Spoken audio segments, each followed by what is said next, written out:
What's up, everybody? My name is Dell. This is Dell on Movies. Welcome to episode 19 of Movie Swap. We're moving along pretty well. And I am excited to announce my guest because this is a person who I've been in with a couple of streams before, but I've known him on Instagram as well as you can know somebody, I guess, on Instagram for quite a while. And he was one of the first people in the movie community to really reach out to me just to say hi to me. And I always appreciate that. And I'm glad to have him where we can spend some time actually talking to each other for a little bit about movies. And that is Stacy from Make It a Blockbuster Night. He has a great channel. So let's welcome him in. Hey, What's what's going going on, on, man? Dell? How's it going? Going pretty good. Going pretty good. I am very happy that you are here on the channel tonight. As we said, this is episode 19. And before I get started with before we get to the movies, just I do owe you a little bit of a public apology. And I know I did this on when Uh, we DM back and forth. I said, man, I'm not subbed to Stacy's channel. How did I do that all this time? So I subbed to it the other day, and first thing I did was I watched your room tour video that you put up the other day. yep, And that was a process that took me a while, about 2 weeks working on it between that and work. I got some new shelving. I got three more of the big Atlantic shelves. There's one of them behind me because this is the side of the room that got most of the new shelving. The other side, the shelving was already all there. I figured at the time I was doing it, I was just gonna go through and organize stuff because like a bunch of my DVDs, I didn't have stuff in any kind of. They were just in totes, not in order, and that was kind of my project or my thought process was going through and trying to get. I mean, most of you that follow me know that I'm a huge fan of different formats. I mean, I love my 4K and Blu-ray stuff, but I have tons of DVDs, VHS, Laserdisc. So I kind of wanted to get at least one shelving unit out that for each format that I have, and it worked out. I think I got that accomplished. So I'm pretty satisfied with the way it came out. So, but it was a lengthy 2 week project, but glad it's over.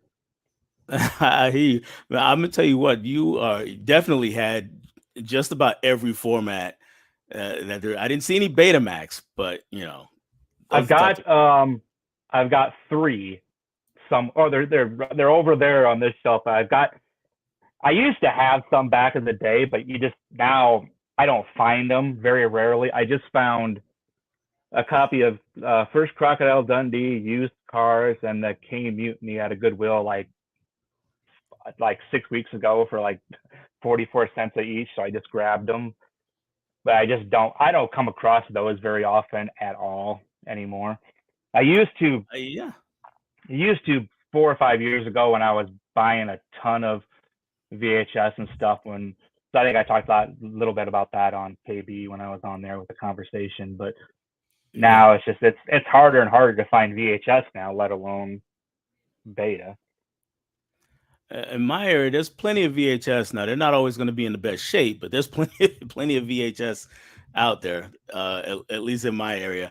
The thing I wanted to talk about most in the room tour was really the TV box sets. Some of those things were gigantic, and I did not know that some of those sets even existed.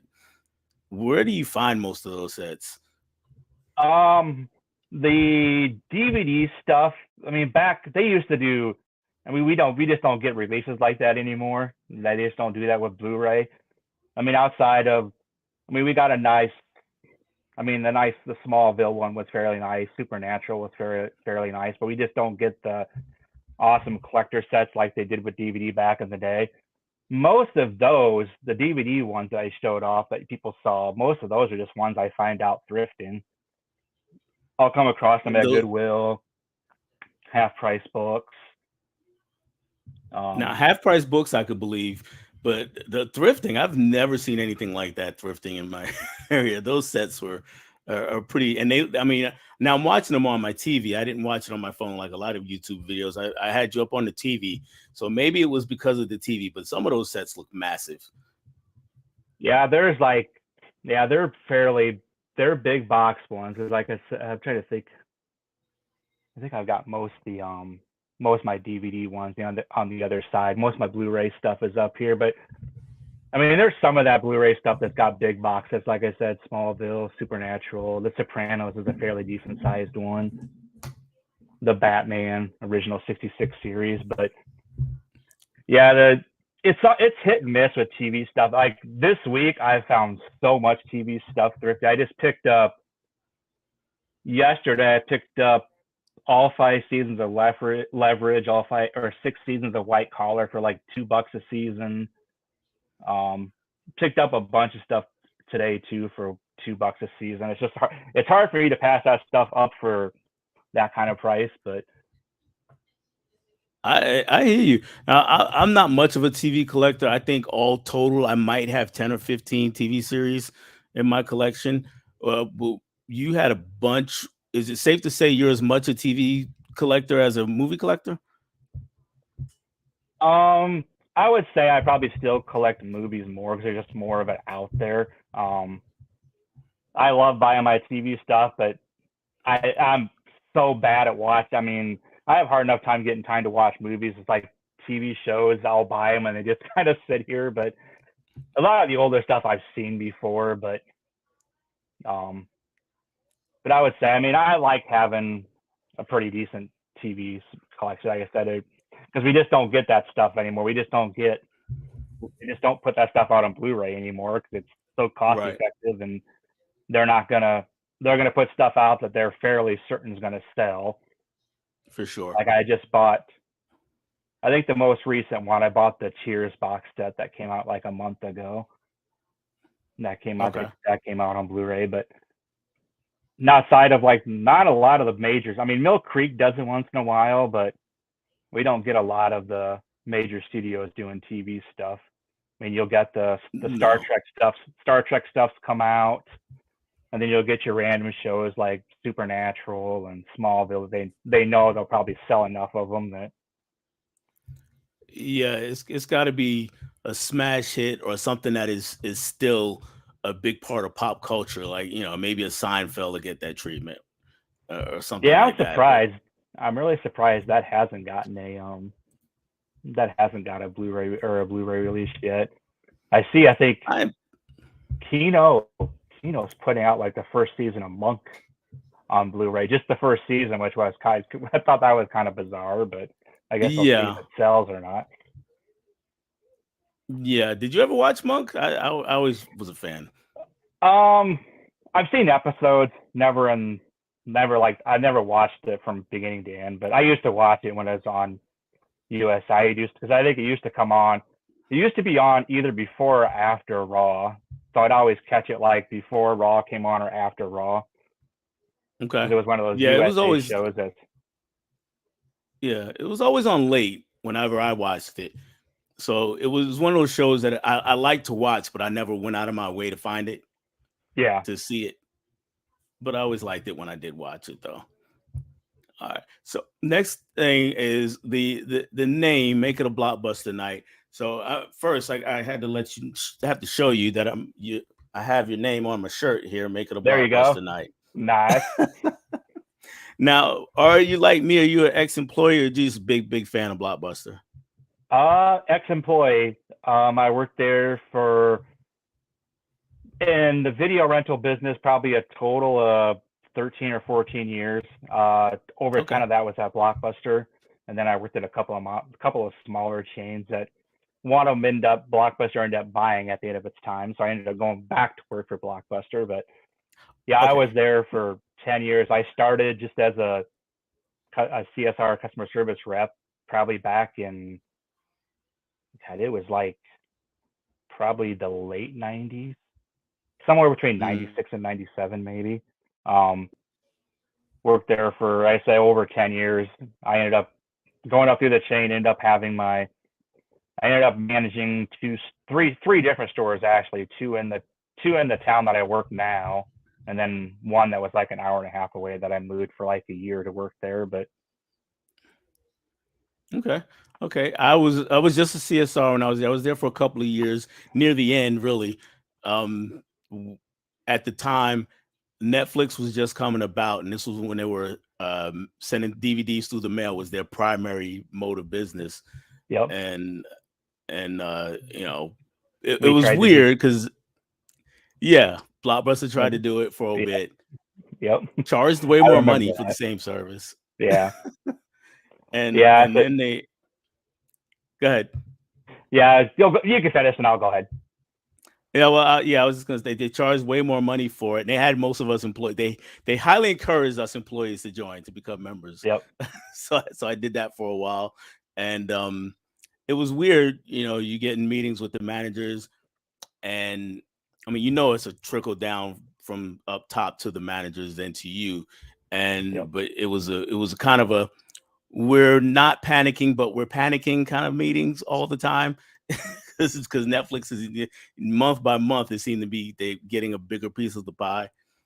And then the store I was in closed, and they moved me to another store that was really actually only about 2 miles away. And I worked there for a little while before I just got out of working in video stores altogether. Yeah. I said I was. It was kind of a. It was kind of a fun time when I worked there because I was there at the peak of it. I mean, our Friday and Saturday nights were so insanely busy. I mean, I only the city I worked in was it's only a population of like 100,000 people, but man, it was like that place was like lines from the cash register to the back of the new release wall for 5-6 hours a It, night. It was just constant, it and felt then like like it felt like all 100,000 people in town were there, right? yep, yep, because we had Oh, we had we had two we only had two stores. We had two different stores in Cedar Rapids, and then they were each on the opposite sides of town, so it was quite a bit of distance between the two. But like I said, it was a fun time to work there because I mean I started there when I initially started there. It was only VHS, so I was mhm. there for the launch of DVD. Then I was there for the launch. I was actually there for the launch of Blu-ray too. Then all the game systems. We used to have the kiosks for the game systems, and Yeah, yeah. My store, we were when I got there, we were really just switching over from VHS to DVD. Hadn't gotten to Blu-ray yet, um, but that was an adventure, changing everything over to DVD. yeah, And there were some yeah, that was upset people. yep. From VHS to DVDs, and the same thing when Blu-ray happened, and then all the see, I was there too for the whole the studio exclusive we started doing. That was a huge thing at the time where we had exclusives that nobody else got. I mean, most of them Right, most of them weren't very good, but right, right. So, my last question on this is, what do you miss most about it, about Blockbuster, or just working in video stores in general? I tell people all the time it's like it's the my favorite job I ever had, and it'll probably be my favorite job I'll ever have. Um it's just doing what I was in love with and what I was. I mean, that's what I've always been into movies, always been into physical media, so it was just that part of it, being around it all the time. And granted, there's like any job, there's parts of it that wasn't exactly fun. Making those late movie calls every day wasn't fun, but No, no. Yeah, going that through was not. going through binders and calling 100 different people every day wasn't fun. But Yeah, it was. In the same vein, it was those people who got up to the register and didn't know they had a massive late fee and yep, had to yep, deal with those people. That was always interesting. But yeah. So that was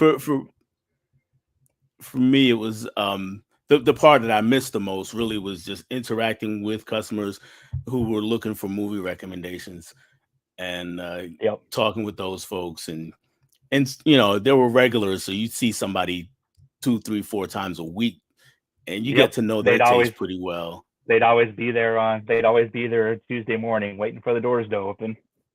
That's right. That's right. So you got to know their taste pretty well, and you could recommend things to them, and even other people. After you talk to them for about 5 minutes or so, you can kind of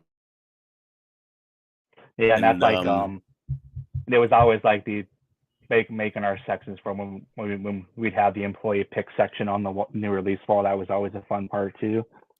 Hmm. Yeah, yeah.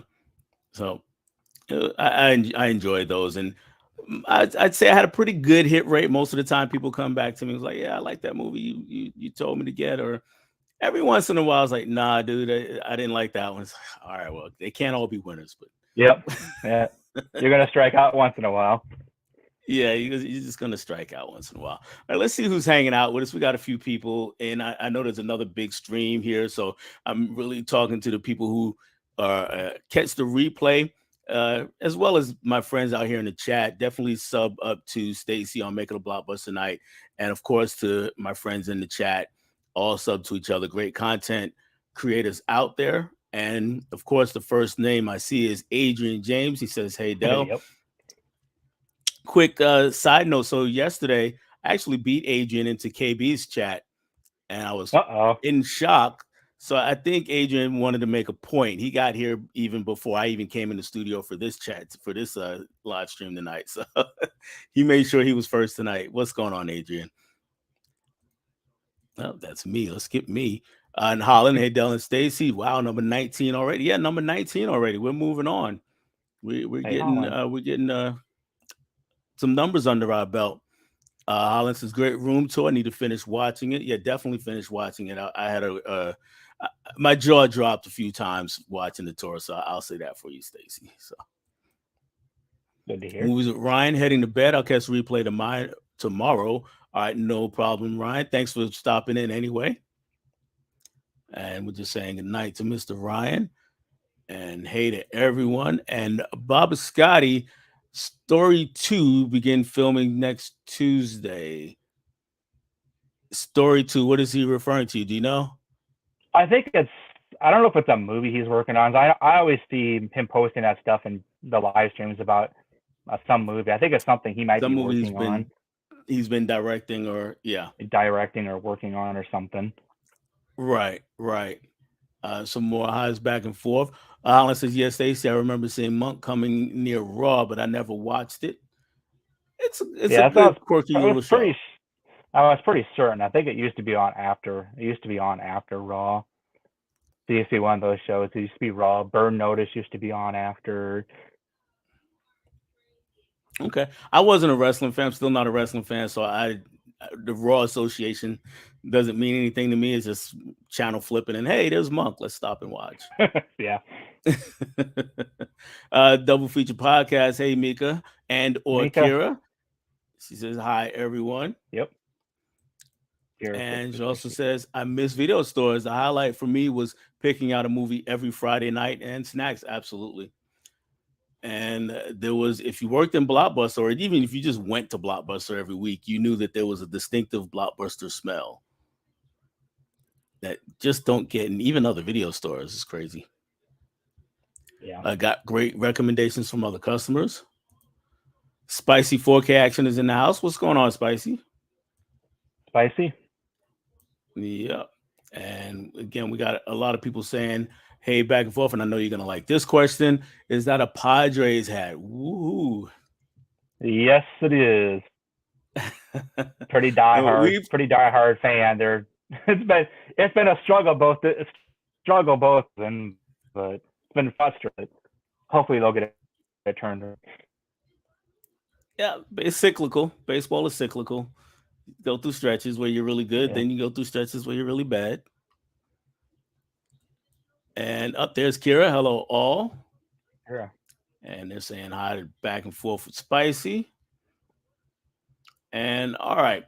So that's everybody that's in the chat for right now. We're all caught up there. And let's go ahead and get to the reason why we're here. Go ahead and introduce the people to the movie that you recommended for me. And if you would, just give us a brief synopsis of it. All righty. What I had Dell watch, I gave him a list of 10. I think this was actually the first thing that was on the list that he picked. And it's probably it's definitely in my top 5 favorite movies of all time. I think I have it like as number 4. I know Huck's a big fan of it too. And that is The Commitments. It's an Alan Parker film. Same guy that did, I think he did Angel Heart, Mississippi Burning, Midnight Express, Evita. Um, so this is what I actually watched, and I think this is the first time I actually watched the Blu-ray of this. I've got it on several other formats. I've seen it on the DVDs the most, but I hadn't watched it in a while. But there's a Okay, couple you got a of couple the copies there. DVD versions. There's a special edition of it that came out. Of course, I've got to have that. And I'm gonna go, if you don't mind. I'm gonna go full screen if you want to show that okay, again. Show some of that all stuff right. again.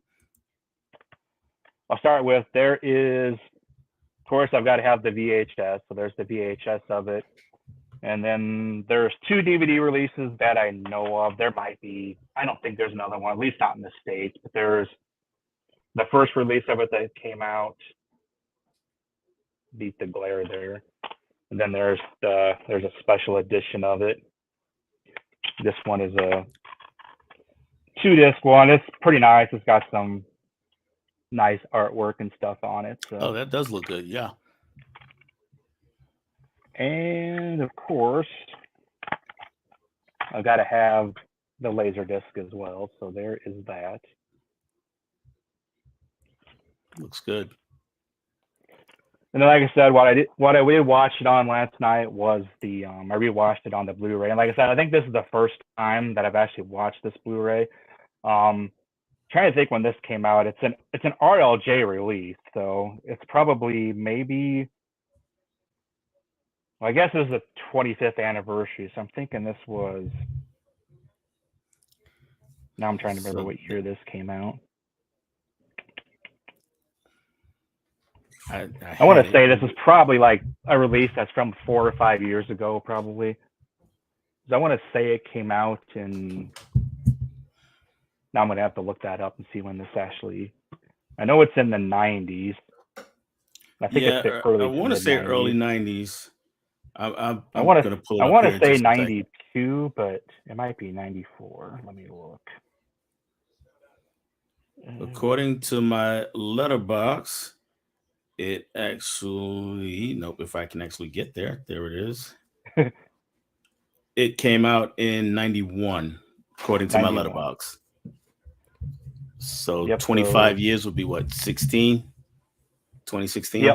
Yep, that would probably make about sense. So yeah, I guess about 8 years, seven years ago now. But like I said, this was actually, I don't know. Did you watch it streaming? Is it streaming somewhere, or did you have a copy of it? Neither. I will plead the fifth on how I watched it. Oh, okay. But yeah, I was like actually pretty surprised about how well this Blu-ray looked from. I know, like I said, the last time I probably sat down and watched it on physical media before this was one of those DVDs, and the quality jump was leaps and bounds. I'll say that much. But kind of getting into this film, it takes place in Ireland. It's in Dublin. It's this guy Jimmy Rabbit is what they call him. He's a manager, and he's trying to put together this band, and he's doing rehearsals, auditions. There's some pretty funny scenes with some of the auditions, and yeah. But he's trying to put together a band for like, he calls it the music of the people. He was trying to bring soul music to Dublin, so that's kind of the gist of the whole story, and I'm kind of interested to see what you thought about it. Well, starting with Jimmy, I called him Disillusioned Jimmy because everything he just seemed to hate everything about the music scene in Dublin. Even though he was in it, he really just couldn't stand it. So like you said, he had the idea to try to incorporate soul music. So he kind of did all these auditions. Did you have a favorite of the auditions? Kind of what I enjoyed was like when he would bring people in, and then there was a couple that his mom really enjoyed. Then there was a couple. Mm-hmm. There was a couple that his dad cracked me up. His dad was funny, but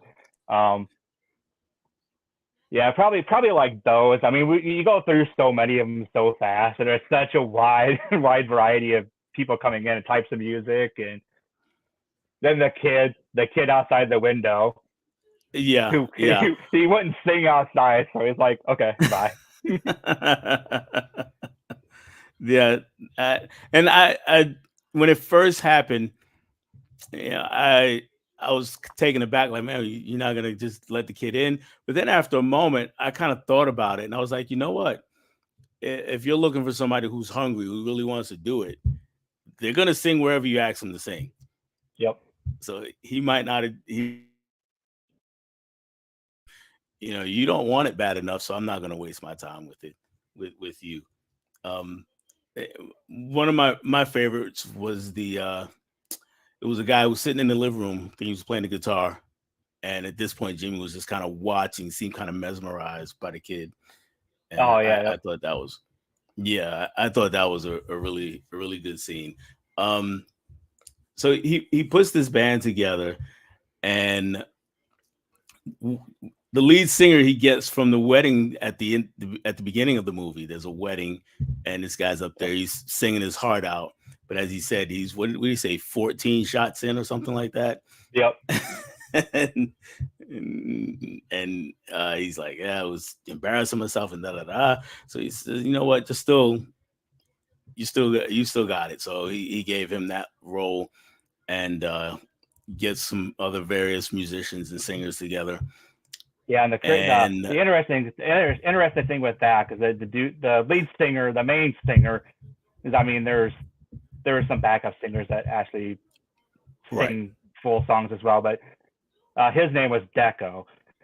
And the interesting thing with that is that he wasn't the person that they cast, um, or that was going to be cast in real life. Was the person that he had come up right when they were getting ready to start like actual filming, that his dad sent his kid there. And at the time they started doing this, like, he was 16 when he started this. I don't know. He probably was only like maybe 16, 17 when he was filming this movie. So that was pretty crazy. wow, he looked pretty old for 16, 17. Yeah, I know. I was like, Um, yeah, as I was watching some behind the scenes stuff, and Alan Parker was talking about how that he was supposed to be the dude's dad, was actually supposed to be the person playing the part of playing Deco. But like I said, then they okay, had his kid come in, and they were just pretty much blown away by how well he could sing.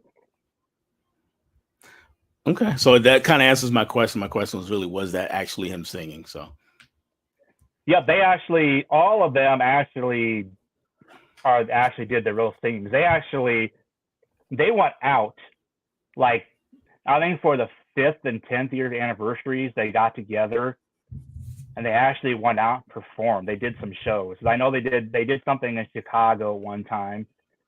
They never, like, nothing really big, but they went to a couple of locations, and they were actually all.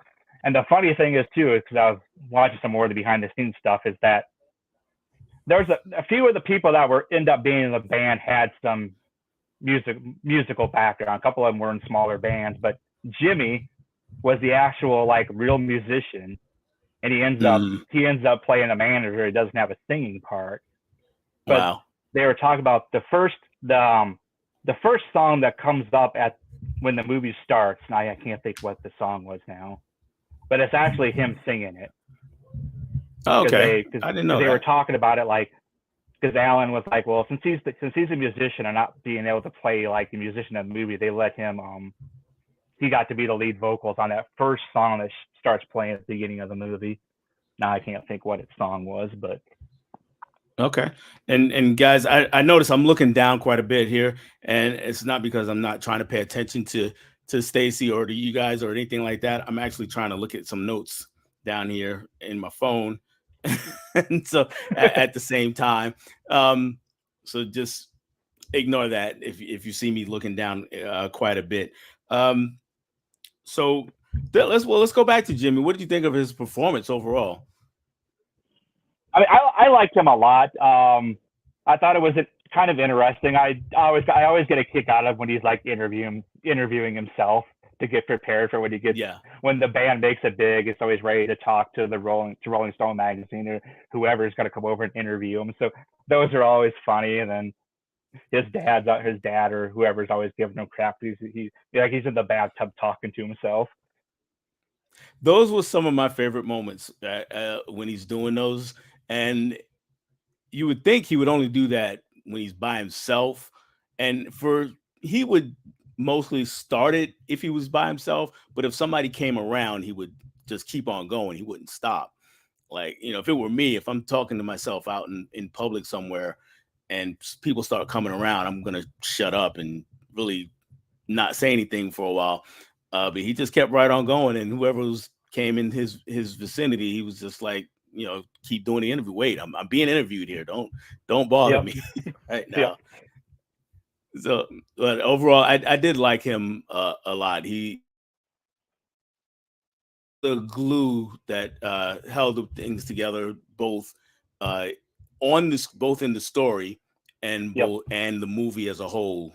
And I hope I'm saying that right. He held the group together in the narrative of the story, but he was also the glue to making the film itself work. Yep. If that Yep. makes sense. Exactly. Okay. Okay. The band is not complete. It's a pretty large band. We get all these guys together, and then he decides, you know what, we need some ladies, and he goes gets I hope I'm going to say it right. The commitment tits is that how he says it, Yeah, and he gets a he couple called them the commitment X, but then commitment. the other band members were calling them that. The commitment Okay, tits got it. and Okay, okay, and they were an interesting trio, and they wind up in a all kind of going at each other, all kind of catty with each other, and it's all about probably my actual favorite character in the movie, Mr. Joseph Fargus. Joey the Lip. Um, yes, Joey the Lip, Yeah, and it was I really liked the way that he came on the scene and the way he presented himself and the things he just kept on just throwing things out there, and everybody has somebody like this in their life. They're just going to tell you every great thing that they've either done or every great person they've run into. yep, and And they do it enough where you start to like they make you start to question whether he's just talking to talk or if he actually did the stuff. right, right. And that's where I was going with it. You're not really sure if he actually did this stuff. And I thought the payoff for his character worked really well because of that setup. They just kept Yep. going on and on about, he kept going on and on, about, well, I was with this guy and I did this guy. I know that one and they can do this. And so I thought that made the payoff really work. Because at a point, Jimmy's getting annoyed with him. And a little bit, I'm starting to get a little annoyed too. And it's like, okay, are we going somewhere with this? And then when they finally did, I thought that really worked. That payoff really worked. Yeah, but I think all three of the girls did a pretty good job. When they got to shine, when they had their main vocals for songs that they got, I thought they were really good. Um, that's kind of what I really like about the movie for being fairly a cast of. I mean, there was a couple people in this movie that you may recognize, like Jimmy's dad. I mean, he's Hmm. been in a lot of stuff, but other Yes, than that, I mean, it's basically a cast of, I mean, nobodies and musicians. And most, like I said, some of them had backgrounds with music, but never any kind of acting experience. And that's one thing Alan Parker was talking about too. Is like he says it was a nice filming process because they got to do music rehearsal for the band, and then they also got time to do the rehearsal for the acting part because a lot of them hadn't acted before. They were just right. part-time musicians or So I do remember that being a lot of the hype surrounding the movie back when it came out. So I was familiar with the movie. I just didn't get a chance to see it. in 91, I was in the military in 91, and Okay. that was a time where I didn't watch a whole lot of movies because of everything else going on in life. Um, but I do remember like seeing them on. I can't remember if it was like Good Morning America, one of those shows. They were talking about it, and they were mentioning how it was, a lot of inexperienced actors and such a feel good story, blah blah blah. So I remember there was some hype surrounding the movie. I just never got a chance to see it, and then after a while, you kind of forget about it. Yeah, And and it's that's where let's go killer ahead and take a soundtrack look at. too. Yeah, soundtrack is very good. Let's go ahead into the chat for a minute, see what they're saying about it.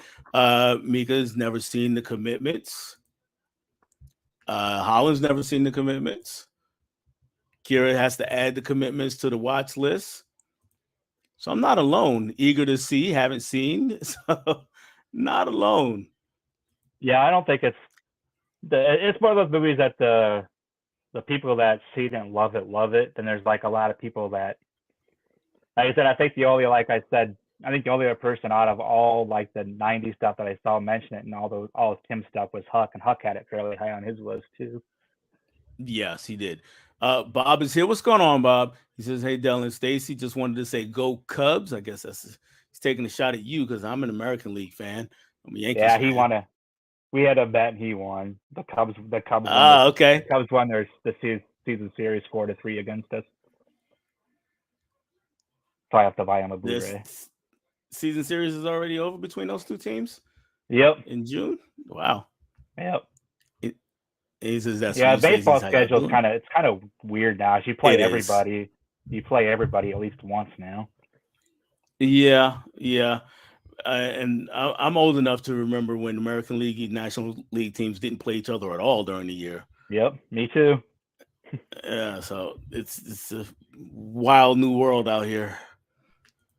When the Braves were in the NL Holland. West. Yeah, I remember that. The Braves were in the NL West. Yep. The one thing I that don't know never how made they any figured sense. that out. It made no sense at all. The Astros were a National League team. Yep.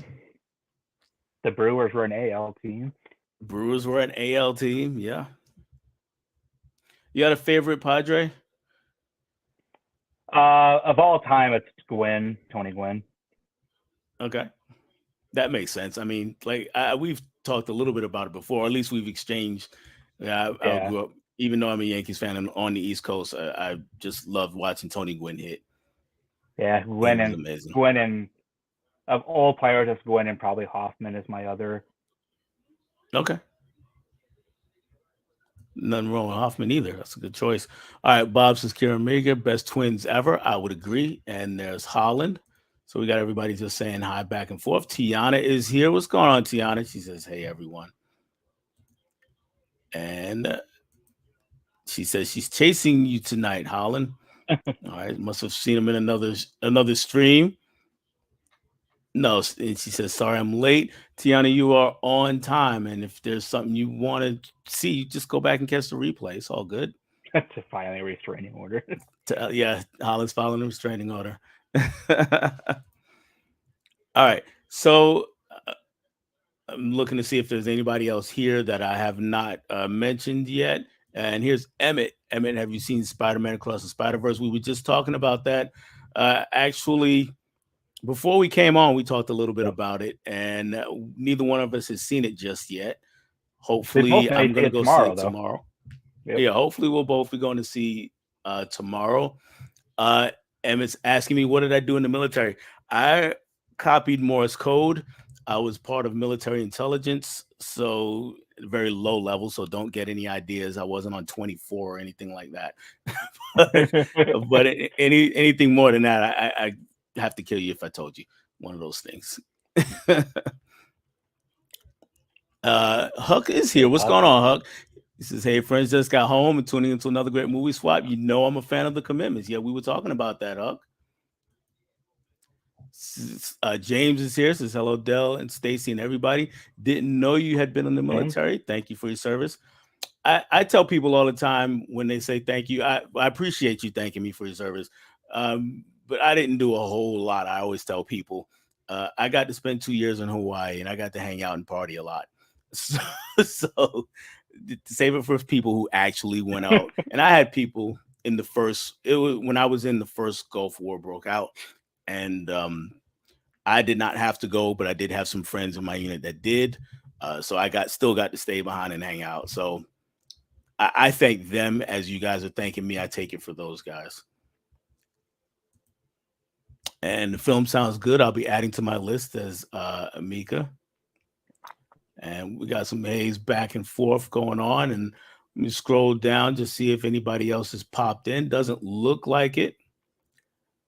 James says he and his son plan to see Across the Spider Verse on Thursday, and yeah, he did a video question Q&A earlier, and I watched that. Pretty good Q&A. Talked about some of the types of movies he and his son watch together. All right, so back to the commitments. Um, so early on, I had some trouble. I had some trouble buying in, and my reasoning was everything seemed to come really easy to them or be resolved really easily. So what I mean is, uh, so when he puts this band together and he's telling them he wants to have soul music in Dublin and he wants this group to be that group that brings it there. And it's like, nobody's ever heard of it. They didn't grow up with it and never entered their mind to try to sing it. And there's not much more struggle than one scene, and it's not a very long scene. It looks like it's like half a rehearsal maybe, and then they're up there, they're all the Temptations, and then as the movie goes on, we get a lot of bickering, but it's always okay.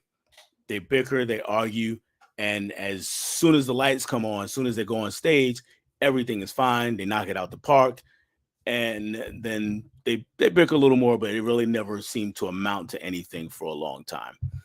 So, am I missing something, or is that about how it goes?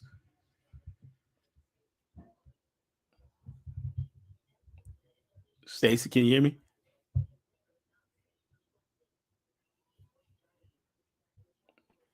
Yeah, I Doesn't just look like check. Stacy Am can I hear me. cutting out a lot? Okay. Yeah, because I didn't hear you for a minute.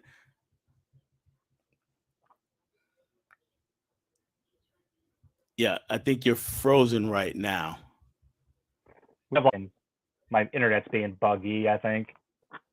Okay. So were you able to catch my question or not?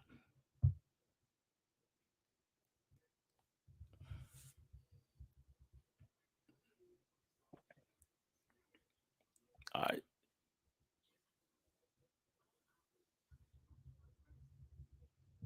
You're still frozen, Stacy. Is it getting stable now? Okay, I just heard you for a second.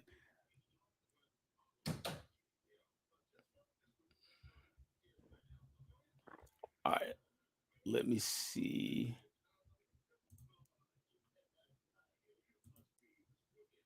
All right. Looks like you're back. Can you hear me now?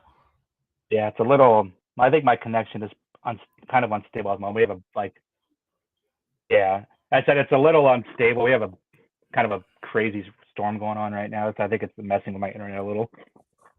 Okay. So I don't know how much you caught with my question. All right. So you want to try to hop out and hop back in and see if that works, if that helps out. Yeah, I will. Yep, I will. All right.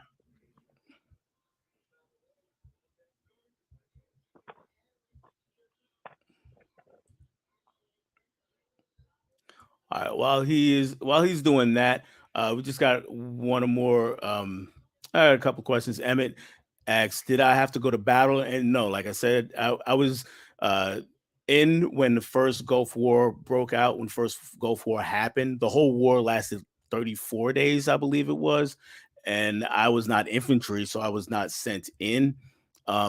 There were some people from my unit they needed a few people for my unit, and I was not one of those people that they took in. So I did not go to that war at all. By the time that was over, I was getting out. So this was 92 when I got out. So wasn't I wasn't in during any other time. And yes, he's suggesting the same thing that just happened. So hopefully he gets that squared away. Um, for anybody who is well, Bob saying yes, StreamYard can be finicky. So for anybody out there, if you have any questions for me while we're waiting, you can go ahead and drop those in the chat. Um, this I'll say this. I will while we're waiting. I did the other day cross 300 subscribers, so I appreciate everybody who helped me get to that number. Hopefully, we'll continue to grow and move on 400, 500, and so on. Um, but I was pretty excited to make it that far. So uh, hopefully, like I said, hopefully it keeps growing and you guys keep hanging around. We got a next week for movie swap. We're gonna have a couple of we're gonna go twice next week, and we'll talk a little more about it probably at the end.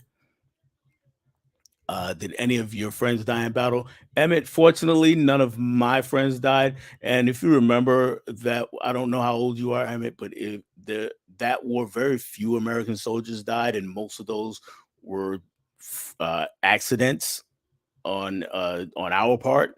Um, but no one that I knew personally passed away. I got some congrats from Tiana, congrats from Mika, and we're gonna try to put uh, Stacy back in. Let's see, can you hear me now? All right. Yeah, it's still. Can you- I think it's still cutting out a little bit. We have a storm going through right now, so I think it's messing with my internet. Okay. Okay. I was just telling the people or thanking the people who helped me get to 300 subs the other day. And I've got some congratulations here. Absolutely. Any Blu-ray pickups today for release day? Though I did not pick up anything today. I have pretty much stayed away from new releases for the last couple of months. Um, just not a good time for me to do that. I will probably get back into more, I would call it upscale buying next month. I'll be doing some of the Criterion shopping, which I know you will be doing, James. Maybe some Arrow shopping. I did pick up some thrift stuff, some even some Dollar Tree stuff that I'll show off in another video. Uh, that are actually pretty good. I try not, I don't get just the straight to Dollar Tree kind of titles. I try to look for good stuff there. All right, some more congratulations and good one. All right, don't it didn't pick up anything as well for Mika. All right, so can you hear me? All right, are you? I'm not sure if you're frozen or not, there, Stacy. All right, Um, I'm not really sure. It keeps cut. It's cutting out. It's not cutting out as much as it was, but it's still cutting out often. Hopefully, okay. this Well, it storm gets over seems here like we're in and an gets through okay here quick. place for the moment. So just to go back over what I was saying before you hopped out, is one of my issues with getting into the movie was just how easy things seem to come to them. So like they picked up soul music despite not being familiar with it at all, like really quickly. And then when there were arguments with the band, everything resolved itself seemingly really quickly also, and that kind of took me out of the movie a bit. Not it just didn't seem like there was enough struggle in it for me. And my question to you was, am I missing something, or is that kind of the vibe that you get from it? I mean, I think it's kind of the vibe. I just don't. I mean, there was, like you said, there was plenty of turmoil and plenty of battling between the band members. But like you said, a lot of times it seemed like it got resolved quickly. Um, I'm gonna guess part of that was just time, the time run of the movies. I think it was slightly just under 2 hours. Out today, it'd probably be like a 3 hour movie. Yeah, don't get me started on runtimes today. Some movies today are just long for no reason. It's crazy. All right, we've got Hulk still here. Is that us? Okay, Holly. He's looks like he's crying. All right, so that eventually that kind of we do get a payoff. We do get some things that happen at the end of the movie that make that better for me. And for me, what raised the level of the movie was the end. Um, Sounds like you're pretty much you were in it from the beginning. I'm pretty sure. For me, it kind of took a while to get there and really buy into the story and really get on board with the band. And I'm curious as you were there right from the start. Is that right?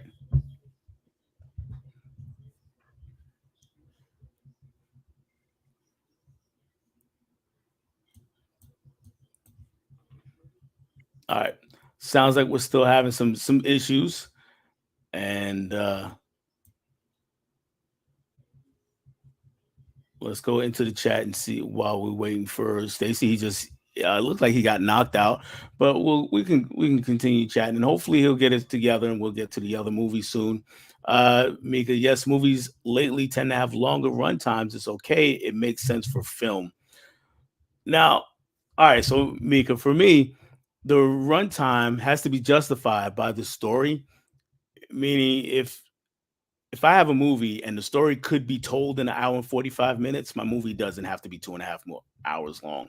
And I know one of the reasons they do it, they're supposedly giving you more bang for the buck and they want to show all the money that's on the screen. And I get that, but it kind of makes your movie either lag or just have a lot of unnecessary fluff to it when it goes longer than what the story really calls for. So I say, yeah, if your movie calls for a 3 hour runtime, if your narrative calls for a 3 hour runtime, by all means do it. Um, but if it should only be an hour and a half, don't stretch it another half hour just so you can get to 2 hours for some reason. And see, yeah, that's what I mean. The time has to justify the film plot. Yeah, yeah, absolutely. And we see it now, even in TV shows. I mean, some series you look at, they try to make 8, 10 episodes, and they're 35, 40 minutes an episode, and the story really either could have been either a movie or 6 episodes, or if you're going to do 8 episodes, shorter episodes, 25, 30 minutes instead of 45 to an hour. And Holland, there's one movie I have to see that I am avoiding due to runtime. 3.5 hours is a bit long. Yeah, I mean, we've all watched some of those movies that are quite a bit long. I know, you know, everybody that watched it anyway. Most of us that watched Zack Snyder's Justice League 4 hours long, and that movie could have been cut down. But another movie, for instance, uh, Spike Lee's Malcolm X, for instance, is almost 3.5 hour movie, and I thought every minute of that was justified. And it doesn't seem like it goes on forever and ever and ever. But the Justice League movie, there could have been some things cut out and shortened up and tightened up the storytelling a bit. And it looks like Stacy is trying to come back in. Let's go ahead and pop him back in, see how things are going. All right, how we doing this time? Oh, we'll hope. We'll see. I don't hear I don't hear the rain as hard now, so hopefully maybe it's starting to let up. Okay, okay, I hope so. It seems to be At least the better at the interference moment. lets up. Yeah. Okay. All right. So let's go ahead and get ready to wrap this movie up. We'll wrap this movie up. Um, Okay. and I will do that by just giving my overall thoughts on the movie. And like I was saying before, uh, it took a while for me to get fully invested in these characters, and one of it was seemed a little repetitive, and like I said, they problems were solved really too quickly for my taste. Yeah. Um, but then by the end, but the music helps keep you in because it's a fun movie to watch. There's no doubt about that. It's fun. The music keeps you in, and once they get on stage, they do some. There is some kind of magic there. There's some movie magic there when they get on stage and they're performing. Um, and we get to know the personalities of the different characters. I think it maybe could have benefited from having a couple of less band members, uh, as far just for the story wise. Um, but the end makes up for a lot because it's not quite where the movie seemed to be going. And then of course the epitaph the I'm blanking on how to say that word, but the ending part where they tell what happened to everybody afterward, Yep, yep. the epilogues, I guess you would call them. Those were fun also. So overall, I did like the movie. Didn't quite love it, but I did have a good time watching it. It's a fun watch. Anybody out there, especially if you're into musicals, and give it a look. And it's not really a musical per se. That they're not walking around the street just breaking into song instead of dialogue. Um, their performances are confined to the stage Yeah, I would or say it's more rehearsal. kind of it's more kind of the line of films like Sing Street and um, Yes. Begin Again, Once. Kind of the it's a movie, not really a musical, but a movie about music. If that makes sense. Right. Right. And Sing Street is a very good comparison. I really like Sing Street. That was a really good movie. Um, so yeah, that's my overall thoughts on it. Is there any part of the movie you wanted to touch on that we didn't get a chance to before we move on? I'm not even sure. I don't know what. I'm not sure how much we missed. I was having all the weather issues. So, but like I said, I Yeah. like with you. I mean, I can understand where you thought stuff was resolved too quickly at times, and like I said, I think a lot of that had to do with just the time frame of movies back then. I mean, it was a little Mhm. under 2 hours, and back then 2 hours was a long movie back then, and now Yeah. I think this would have benefited maybe from being slightly longer. Or now I think it would now I could have seen it being like a limited series or something on Netflix where they would have had more time to kind of flush some of the stuff out with some of the characters and Absolutely, because you get the with all these characters with a series, everybody would get more chance to shine a little bit more, and we get to go in depth a little bit more with all these guys. That's yeah. actually a really good idea. Is but back then that was not the way the thought process was. You would just make if you were making a movie, you were making a movie, and nobody was like, you know what, let's make this 8 episodes and throw it on TV or on some streaming service because of course they didn't have those back then. Yeah, and I definitely think it Um, was a kind of a departure for what Alan Parker was known for at the time. Because I mean, he went on to do some music stuff after this because he did Evita and did a couple of music videos for Madonna. But like I said, he directed Angel Heart and Mississippi Burning and Midnight Express, I think it was. mhm. And those are Angel Heart's a really good movie. I do really enjoy that one. he did Um, Angela's Ashes. And I think the last thing he yeah. did was the that David Gale movie. Was it The Life of David Gale? There was I a think it movie had. called The Life of David Gale. I think that might have been the last thing he directed.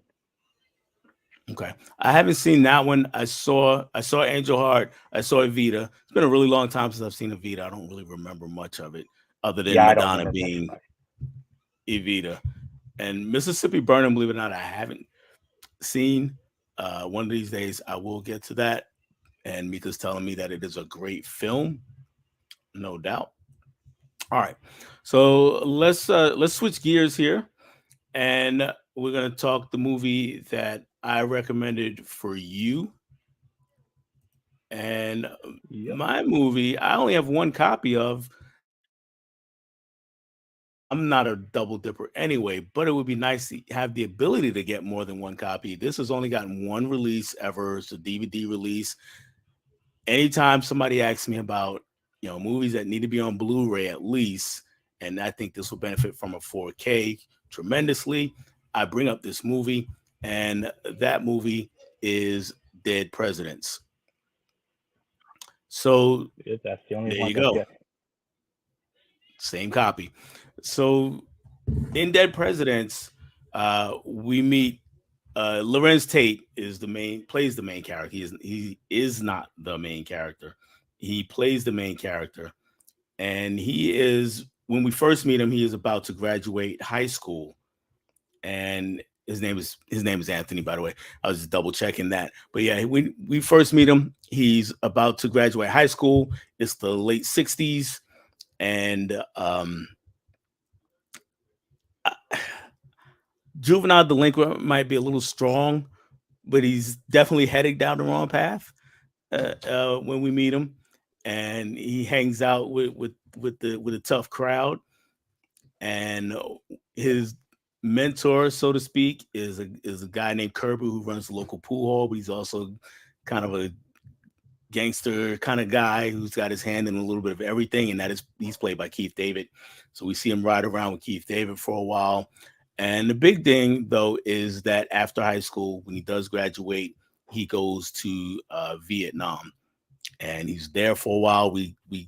We're with him in Vietnam for a little bit, and he comes home. And if anybody is familiar with the Vietnam War, that is the first war where the soldiers coming home were not greeted with open arms in America. There's a lot of controversy about why we were there and what we were doing there, and some of the soldiers got bad reps as baby killers and rapists, so on and so forth. And so he comes home to that kind of environment, and there's also high poverty in his area. He's also black, so all of that plays into what he's going to do next. He's struggling to provide for. He's got a child. He's got not a wife, but he's got a girlfriend. The girlfriend from high school who had his baby while he was away, and he's struggling to provide for them.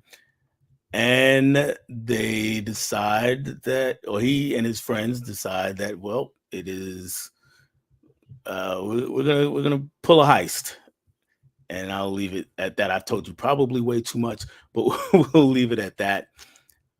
And you said when you picked this movie, you said you might have seen some of it a long time ago, but you weren't sure. Did you figure Yeah, out I've, if you had or I've hadn't? seen. I'd never seen it in full. No, Hmm. there were some scenes that I remember seeing. I think at times, but I'd never seen the movie in full. No. Okay, okay. So right away, when he's riding around with Kirby, did you have any inkling of where the movie was going? Um, I had a, I kind of had a feeling that because they were playing Kirby as kind of more of a mentor up to that point. Right. So I kind of thought when he said he wanted to go for a ride, I thought something was up. I wasn't sure. I didn't exactly picture what happened was going to happen, but I figured something was going to happen. Right. But I guess Um. it kind of makes sense. They could go back because I don't know if it was because Tate's character was running numbers for him, so I don't know. I'm assuming where they went with somebody that I don't know if it's somebody that owed him money from numbers they were Yeah. running or Yeah. And that was for me. That was one of the funniest scenes in the movie. Um. yeah, yeah. Yeah. That was one of the funniest scenes in the movie. And I'm gonna skip ahead to Bob for a second. He said I might have to tune out and catch the replay. Don't want spoilers, Bob. I'm gonna try not to spoil it. So Okay. we're gonna not spoil the movie. All right. Um, but yeah. So anyway, where I was going to was and reason I really wanted I brought up Kirby a lot really because I just wanted to talk about Kirby. He he was really one of my favorite characters. He had that scene was a hilarious scene, and Keith David for me is every movie he kills it. I don't know how familiar This you are whole with Keith David. this whole cast, this is awesome cast from I mean everybody involved in it. I mean Tate and I mean, it's kind of crazy how big he was for a short period of time, and now he's kind of, I mean, you don't really hear much from him anymore. But between him, it definitely made me miss Chris Tucker. I mean, that was prime Chris Tucker area, and it was Yes, good to see. and It's good. It was good to see him back on screen and Air. I don't know if you've watched Air yet, but it was good seeing yeah, him back I on did. screen in that. And Yeah, I I've did. always loved Bokeem Woodbine. He was actually in one of those movies I had the big hit that I didn't know if he was on my list to watch for you. I've seen the big hit, so that's why I didn't pick that one. It is a fun movie, um, and I've always found him to be underrated. Um, Yep, he was yeah. good, and for people out there, when you say Chris Tucker, I know the first thing people think of are Rush Hour and Friday, and Yep. comedies like that. This is not that Chris Tucker. He has some funny moments. He's kind of a smart talking, slick talking guy at times. Yeah, there's This glimpses is of it, but right. This is not that, and I thought he gave a really good performance in the movie. Um, One scene in particular I did want to talk about was how we transitioned into Vietnam, and for my money, I'm gonna be honest, it was one of the best transitions from one scene to another that I've seen in a movie. So I really just wanted to get your thoughts on that. We see uh, Lorenz Tate's character; running he's running yep. away from the girlfriend's house, and he's like kind of hopping fences and going through people's backyards. And as he's running, we transition to him running along in Vietnam in the middle of battle. I don't know if that caught your eye or not, but it did mine. Yeah, it definitely did. It caught my eye, and I mean, looking back at it, but I thought it was pretty brilliant. I the whole way that the Hughes brothers shot this movie and filmed this was exceptional. The look of it, and I said how they shot it. It was all. I said I mean, I probably like. It's probably not on the same level of Menace to Society to me, but I mean, it's right under that as far as. Okay. Um, since you brought it up, I'll go there. I think I don't know. It's a movie. I have more fun watching Menace to Society, even though it's kind of a hopeless movie. Um, but it's a lot snappier Yep. and it's a lot more fun. But I always think that for me, that this is the better made movie and it's the more mature outing. It is, and for anybody wondering, we're talking about Menace to Society because the directors, the Hughes brothers, this was their follow up to Menace to Society. They did that movie also. Um, so I always look at this as the more mature outing from them. And I think it was. I Mm. mean, at the time, I think it was. I mean, it was a pretty risky, pretty big jump going from what Menace Society was to this movie. I mean, it's like you're saying, it's two pretty different movies. More of a you go from not quite as serious to a very serious movie Right, as your right. follow up. And Menace was one of those movies. It was serious. The message was serious, but the way they went about it wasn't always serious. Yeah. There was a lot of playfulness in it, even as it's being brutally violent, which is not always an easy trick to pull. And let's see what people out here are saying about it. Uh, Mika's Double Dead Presidents is a great film. Bob, I need to see Dead Presidents. It's still on Tubi. I didn't know it was on Tubi. Holland needs to see it as well. There's Bob's comment about the spoilers. And Nick recommended this one to me. He says, Bob, I will agree with Nick. Definitely check it out. And And Bob says, okay, I'll I'm hang with you around. on. Yeah, if I get spoiled, I'm coming to blows and I will hunt you down, Stacy. Coming to Iowa and I will hunt you down, Stacy. Yeah, he's not too far away. And this The does have cast, a Danny Elfman score too.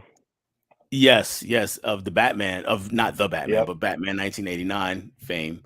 Um, the cast is great in this film. We mentioned Keith David, we mentioned Lorenz Tate, Chris Tucker, Bokeem Woodbine, Inbush Wright, who was also starting to get some traction for a little while around that time, but didn't never really quite made the jump.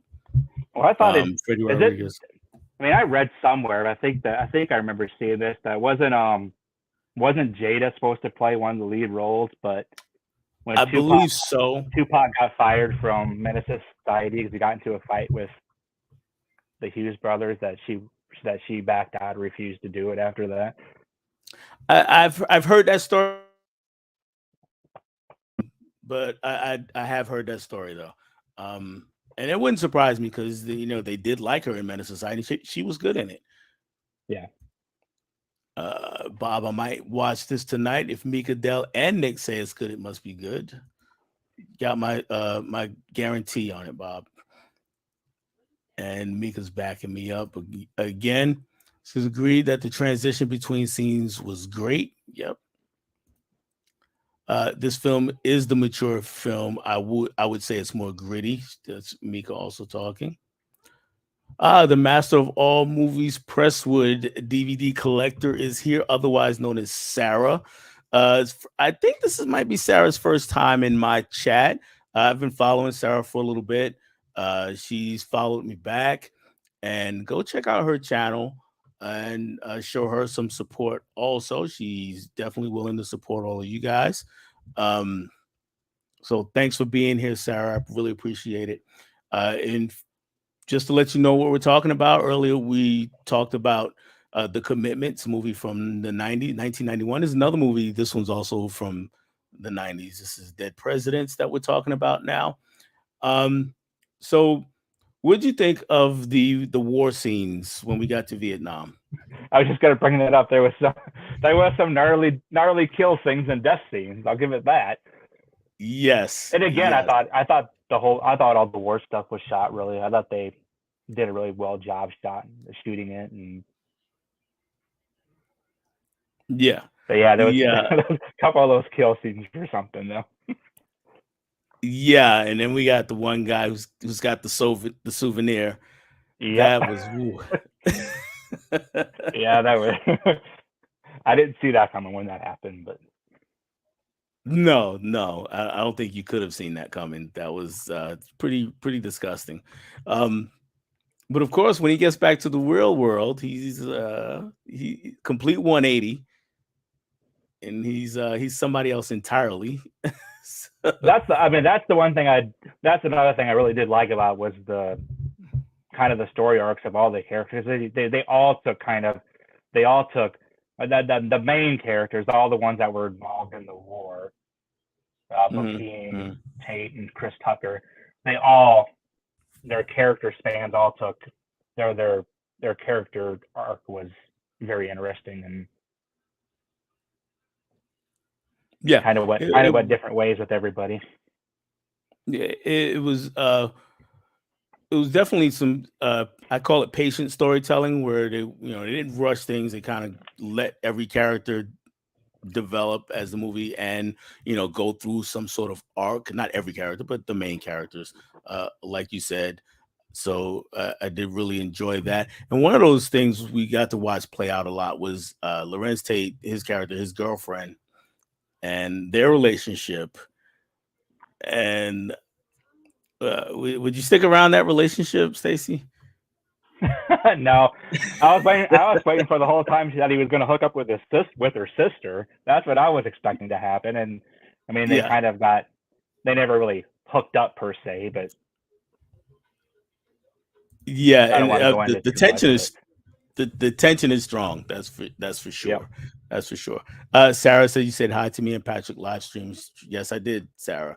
Um, I can say hi more than once. It's okay, I think. Um, so yeah, that relationship is playing out, and we really see a guy who's struggling with obligation, Yep. or his obligations, his responsibilities, and the things he wants to accomplish for his family. And for me, Take is one of the more underrated performances because it's not talked about a lot at all. He gives one of the more underrated performances of that era. Um, I've heard some people say he could have been nominated for, he should have been nominated for an Oscar. I don't know. I would have to go back and look at what was out that year. Um, but from somebody seeing it for the first time, what did you think of his performance? Yeah, I thought he was really good. Like I said, I mean, I've always enjoyed him too. I thought this was one of his better roles. Um, like I said, it's kind of a shame we don't see a lot of. I couldn't even tell you. I don't even know what the last thing he was in. Well, I will say, I will share this. He is active.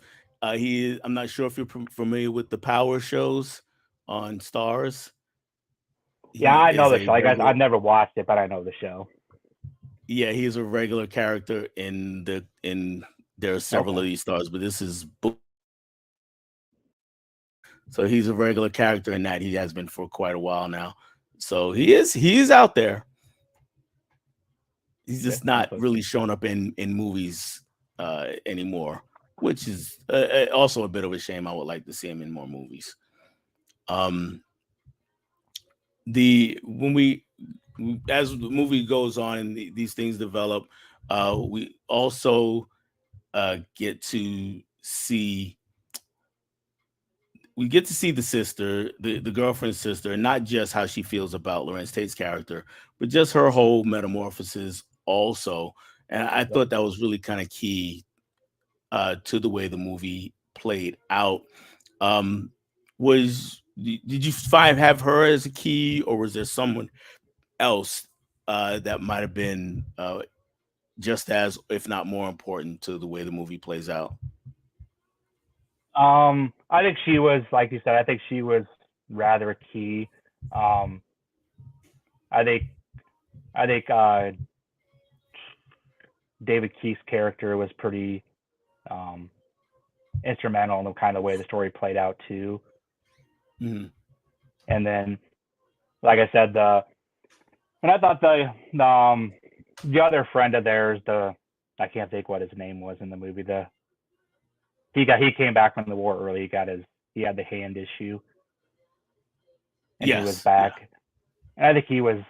I mean, he played a lot. I mean, for kind of being going away in the middle of the movie. I mean, then you kind of see him come back. He ends up playing a pretty um pretty key role in the whole thing too. Right, right, yeah. and But like I and said, it, this I goes just think back. this whole cast was just amazing casting. Yeah, and it goes back to what you were saying earlier, how each character got to go through a pretty good arc. And yeah, so everybody has their role to play in what happens. And they all get to affect it or be affected by it, by what's happening. And when we get to the end, again, without spoiling it, uh but there's some ups and downs, and there's some emotion with the movie during those last 10-15 minutes, I would say. um I would say the climactic action before that was the height of the tension and the height of the excitement of the movie. And then those last few minutes, we got all the emotion that go with it. um but I'll let you speak to that if you would. Yeah, I agree with that quite a bit too. I thought I was kind of like a little bit shocked how quickly the ending happened. I mean, the main climax happened. It just kind of started and started. It happened, and it was that kind of threw me for a loop. But as I went back and kind of thought about it afterwards, I think it played out almost exactly how it should have played out. I think they did a Hmm. really good job with it. And I think the pacing for the whole movie was, I thought they did a really good job. I mean, back to the character arcs, they gave almost every character.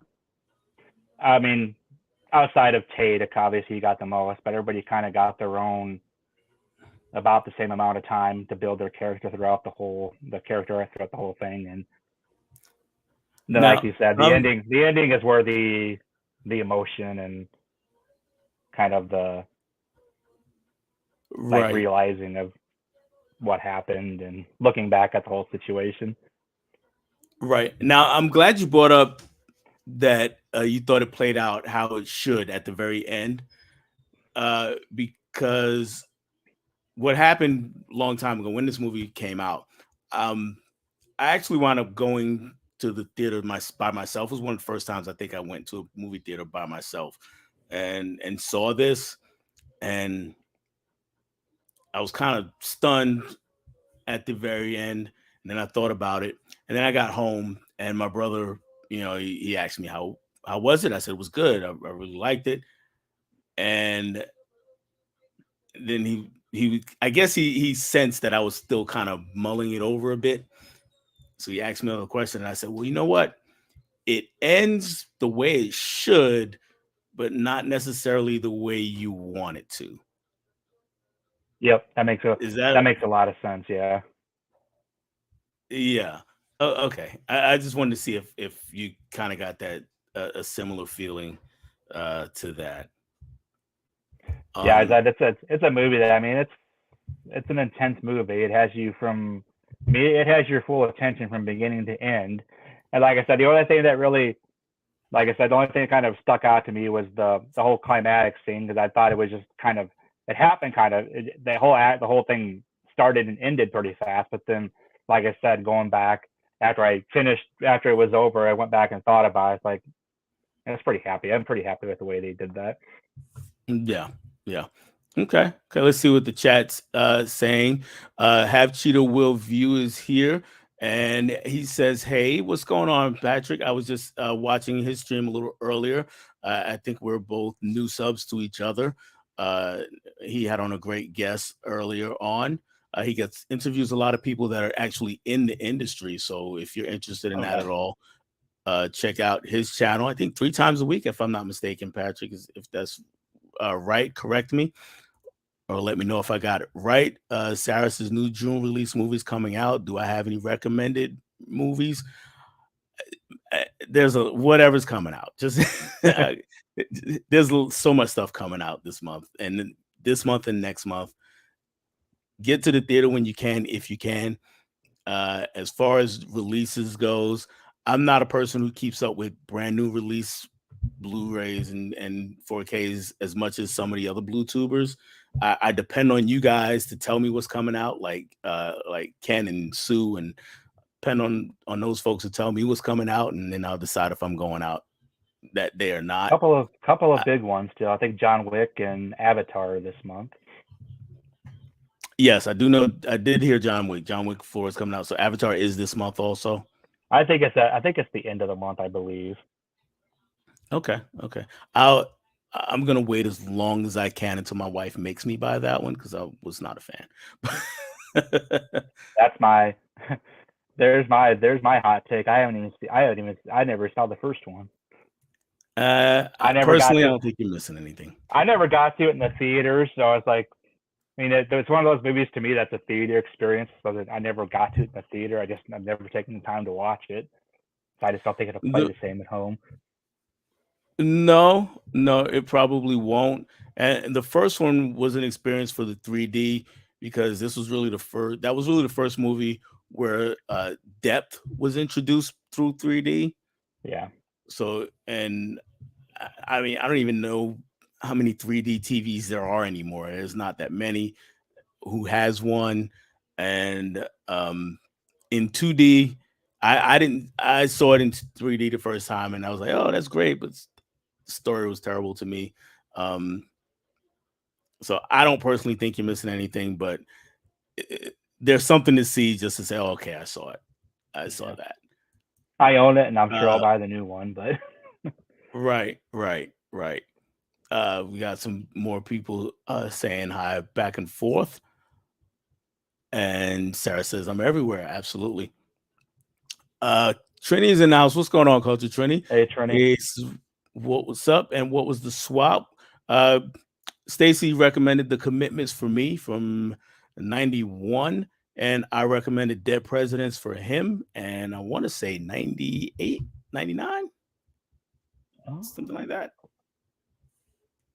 Let me see. Does it say on here somewhere?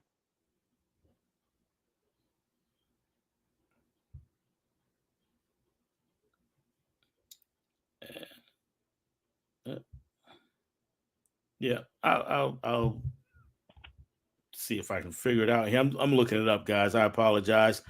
And 1995, according to 95. Letterboxd, 1995. So we're pretty close in time frames. Greetings, Trini. So again, we're saying hi back and forth to each other. And here, Amicus is a very emotional film for me, particularly the ending. Yep, that's what we were talking about. And Spicy letting Trini know what we swapped. Dell is Leonidas for a night. That is referring to the 300 subs. Thank you. I'm not gonna yell like that though. He's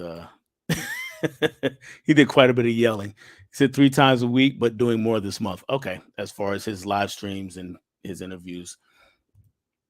He says I'm a budget collector. Me too. I try to buy. I buy a lot secondhand, and every now I will buy some things new. Not opposed to it, but I buy a lot more secondhand.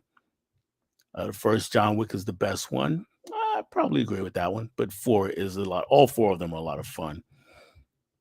Dead Presidents is top drawer. I would agree. And more Hayes back and forth. So it looks like we're all caught up. All right. So is there anything you about Dead Presidents that you wanted to bring up that we didn't touch on? I think we went over pretty much most of it. Like I said, I was huge fan of the cast, huge fan of the character arcs throughout the movie. Another movie that has a great score, but also has a great soundtrack too. It's another killer soundtrack. Okay. Yeah, it absolutely is. And just I'll let you go ahead with your overall thoughts. If you liked it, how well you liked it, if there's anything you didn't like, just go for it. Not much I could say I didn't like. I thought, like it's overall it was very well paced, shot really well. Um, Exceptional follow up for the Hughes brothers' second movie, coming off all the success of Menace to Society. So, and it was like we talked a little bit about it. Was a kind of a big leap going from that movie to this movie as a kind of a your second big directing job. Um, Right. and I'm 100% on board that this does need some kind of upgrade. But I'm trying to think who is this is what Hollywood Pictures. And I wonder Yeah, is that part of the Disney family now? So that might explain it. I don't know, but yeah, that would. But even I mean, before becoming part of the Disney family, I mean, it's been sitting Yeah. around on DVD forever and ever. I mean, I would like to see maybe Criterion to give a hold of it eventually, since they did Menace. Maybe they got a decent relationship with the Hughes brothers now. Maybe they can get this. Yeah, that would be fantastic. I would really enjoy if they did Because that. this is such a bare bones disc too. There's nothing on this, and I definitely would like to see some No. special features. Yeah. Because I mean, there's a lot that could be said about this movie. Even just a commentary track from the Hughes brothers would be great. Yep. But yeah, I would. I would highly recommend this. Like I said, I think I like Menace better, but I mean this is right below it to me. It's probably 4 out of 5 stars easily. I think I have Menace as 4.5 out of 5, but this would be right Mm-hmm, below it. I wouldn't argue it either way. So I'm glad you enjoyed it. Let's take one last stroll through the chat. I did see 1 or 2 other names pop up. And starting with this one, Z's Gaming and Home Theater Channel. He says, good evening, everybody. What's going on, Z's? Appreciate you showing up. If you did not hear, we were just talking about their presidents, obviously, and we talked about the commitments earlier. So yeah, definitely, if you have time, go ahead back and catch the replay and see what we had to say about both movies. We got some people saying, hey, and Trini just saying he missed the comment. And to thanking Spicy 4K. Um, so yeah, that's really all I have to say about these movies. Stacy, I appreciate you coming through. I'm going to turn the stage over to you. Just let the people know what you have coming up or anything else you want them to know. Alrighty, thanks Adele for having me on. I know we've talked about this for a little while now, so it was nice to get on here and do this. Um, as far as me, you can follow me on YouTube. Hopefully get a little more active on there now that I got my big reorganization done. So hopefully get back on making some content on there. Always posting on Instagram, so you can find me on Instagram, TikTok, Twitter. Make it a blockbuster night. And thanks again, Dale. All right, absolutely, man. Like I said, I appreciate you coming through. Um, we've got a great conversation, says Mika. Thank you. I appreciate it. Patrick says this is a good concept, great concept. Thank you. And I'll be adding the commitments to the watch list. Definitely give it a look. It is worth a look. It's a fun movie, a great soundtrack, like Stacy said. As for this channel, uh, like I said, when Stacy had to step out for a minute, I am going to do something I haven't done before. We're going to go with Movie Swap twice next week. On Tuesday, we're going to have Dimension Scott sitting in the other chair, and we're going to talk two great movies with him. And then on Wednesday night, I'm going to have Jessica Johnson, or by Jess Johnson from Instagram, if you're familiar with her. She's going to be on, and we're going to talk two more movies. So definitely look out for those times and join us on both Tuesday and Wednesday. I appreciate every one of you guys. Go ahead and sub to Stacy, sub to each other, because I know there's a lot of great content creators in the chat, including this one, Huck, who says awesome. Thanks, Huck. That's all I have for you guys on this one. I will catch you next week. Hopefully, I'll have a video in between there